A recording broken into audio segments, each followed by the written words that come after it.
hari.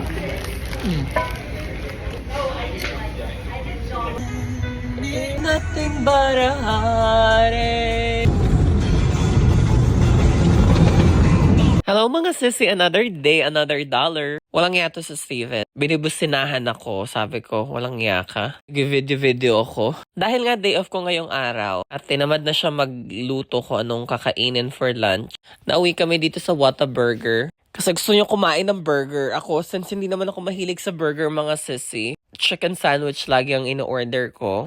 Ang kinagandahan dito sa lugar namin mga sisi, napakalapit namin sa mga store. Meron kaming Starbucks, merong school na malapit lang talaga sa amin, meron kaming grocery store. Yung location sa amin dito sisi sa World Golf Village sa St. Augustine. Sobrang ganda kasi hindi mo na kailangan pang lumayo pa. Tapos ang lapit namin sa freeway or sa highway. Dahil nga day off ako mga sisi at ang dumi din ng sasakyan, nagpa-car wash na rin kami dito. Since nagbabayad si Steven ng subscription para sa sasakyan niya, tapos sinama niya na yung sasakyan ko, at least once a week, pop-car wash kami. Since nung pumunta ako ng office mga sisi, spring na kasi dito sa Amerika. Sobrang daming pollen sa labas ng sasakyan, tapos ang daming mga ipot ng mga bird. So since doon ako nagpa-park malapit sa puno sa office, di talaga maiwasan na ang dumi ng sasakyan. Si Steven pa naman, medyo ano yan eh. Meticuloso yan pagdating sa sasakyan. Ako kahit maduming sasakyan ko, okay lang. Pero siya, hindi talaga siya mapapakali. Ganun sila dito sa Amerika, na parang ang sasakyan, reflection nila yan. Kapag ka madumi yung sasakyan mo, parang madumi ka na din.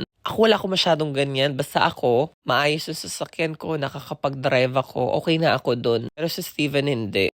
Ay ba mga sasi, dapat ba laging malinis yung sasakyan bago umalis ng bahay? Praise the Lord, price your price with the best of your Lord.